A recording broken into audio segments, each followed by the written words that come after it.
Hey guys, welcome back to another wonderful episode of the Bourbon Jamaican.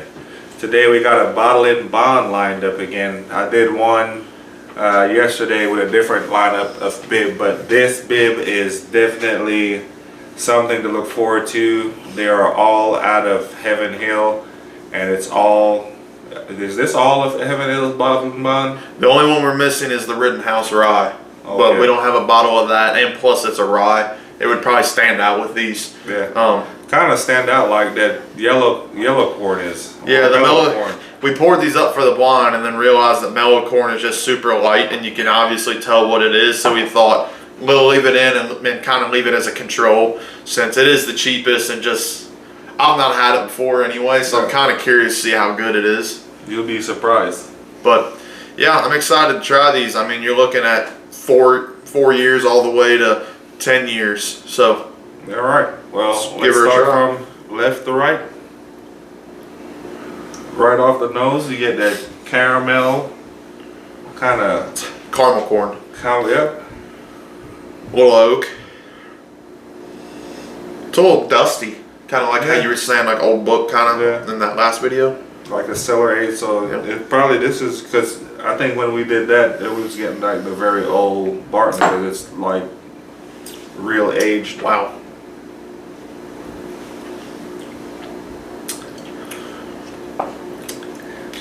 That drink's a little bit hotter than yes, 100 proof. Drink's hotter than 100 proof, but man, it's got flavor. I get chocolate, peanut, a little bit of a, I guess it's a cherry. I was going to say berry, but I think it's a cherry, similar to last time again.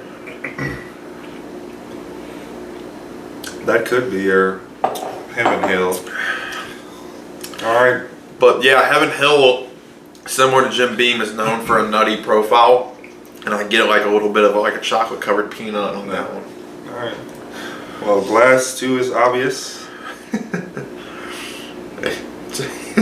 Smells like a street corn. Now, it's not a bourbon. They use it's a whiskey. Yes, it's 100% corn. Yep. They use reused barrels, so it can't be a bourbon.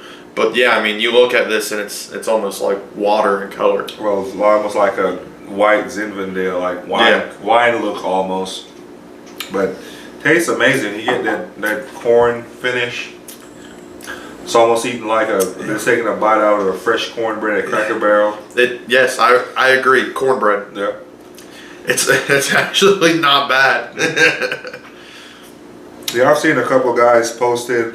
I saw a video recently. Bourbon Kingdom did one, and he said every time he sees it, he grabs it. So I'm just like, man, let's step out on a limb and kind of. It's got pretty decent legs on it too. I bet you that would make a good old fashioned.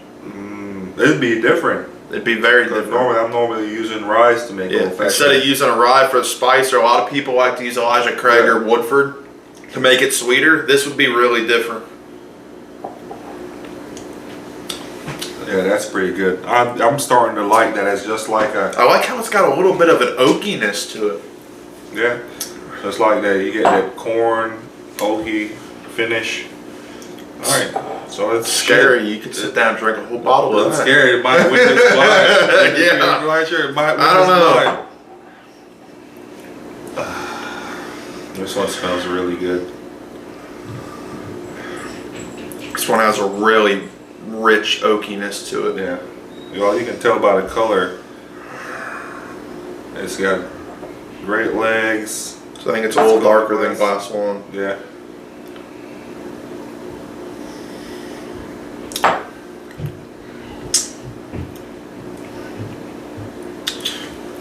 That's it's got a really nice oak note to it. But besides that, the only other thing I get is I get a little bit of a baking spice. I think that, and then it kind of dies. I think that mellow corn threw your curveball. It did. It did kind of switch it up a little bit. This one also has a fruity note. It's not bad. Definitely oaky, charred, fruity, with a little bit of bacon.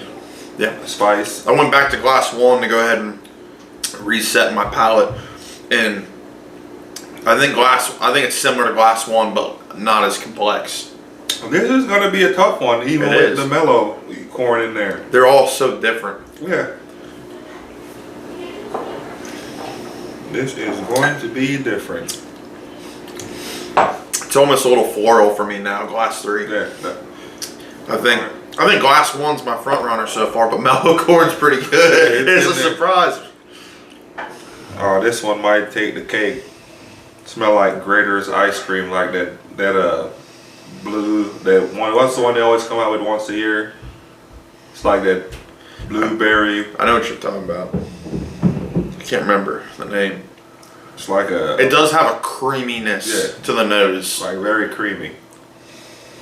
Got a nice oak note to it as well.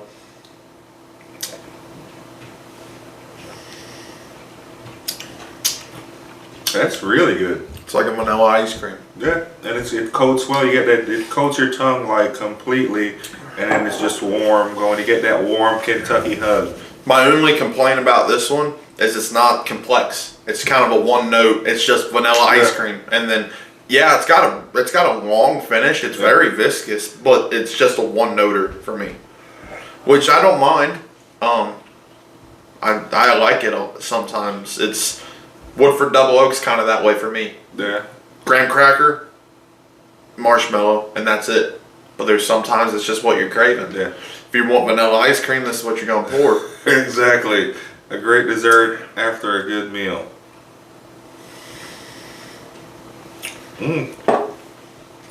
Mellow corn is in the run-ins on this one.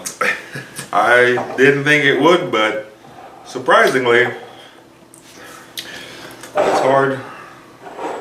So you're gonna keep your least favorite closest to you? I do mine in the back. As long as you know what you got, so we can compare. I think we'll end up being a little bit different on this one. So this is my That fourth one, two. the more I drank that last glass, the less I liked it. You still get that vanilla ice cream note, but it wasn't, I don't know, it wasn't as rich. The more I drank it, it kind of just died down to a little bit of a vanilla bean and an oak, and then it's gone. The finish progressively got shorter every time I drank it. So,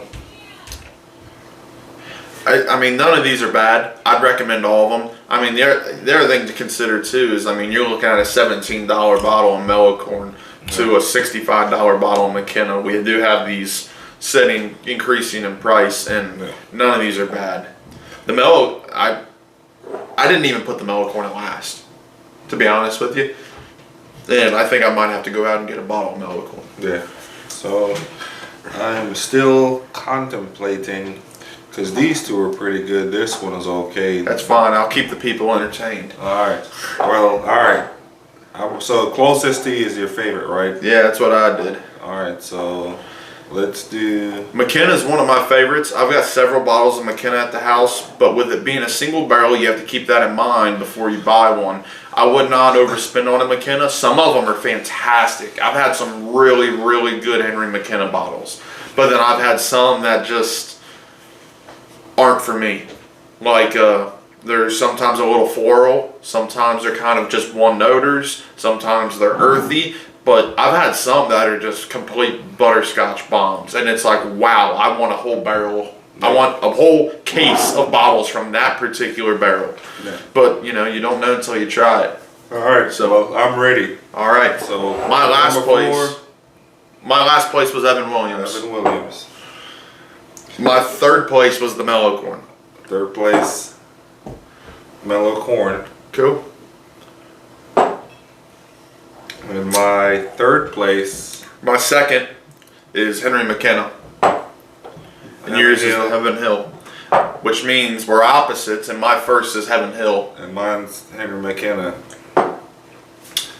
So it was tough. It was hard to go between those two. Of course, like the Evan Williams and the mellow corn it was tough. It was pretty tough. The Evan Williams is a good bottle. I mean, it's what, $20, $25? Not even. I think it's under $20. Yeah, 18, $20, something like that. It's good for that price. I like the mellow corn because of how different it was. The Evan Williams, I'd rather just spend $45. Sometimes they're $50 depending on where you go for the Heaven Hill Bottle and Bond and skip the Evan Williams. The Heaven Hill Bottle and Bond to me is very consistent. Yeah. I always get like how I said earlier, chocolate covered peanut. Right.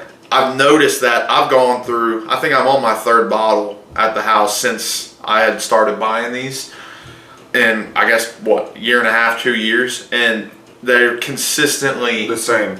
Yeah, You get they've the got a same thing every consistent time. profile. Where, like I said earlier, that McKenna, sometimes they're out in left field and sometimes they're just really, really good. Yeah. And this one, to me, is good, but the more I drank it, the more I got a little bit of a floral note, and that's a turnoff for me. Until you got the curveball with the mellow corn. Boom. It was surprising. This is the second blind I've done with it, and well, I didn't really do a blind. I just drank it because I just did a quick little taste testing. Yep. But it was good to put it in. I also did another taste testing with that, the Evan William, and the early time. I suggested to the viewers if they wanted to see it in a blind, but didn't get a response on it. So this is perfect. We'll put this out and see what everybody thinks. Give us your thoughts on what you've tried here and what you like about them. If you're new to the channel, subscribe for more content. Like, share, and please drop us a line, man. Comment, talk to us. We love hearing from you guys. Let us know if there's any other bottles you want to hear our opinions on, or if there's any other blinds you guys would like to see. Thank you all for watching.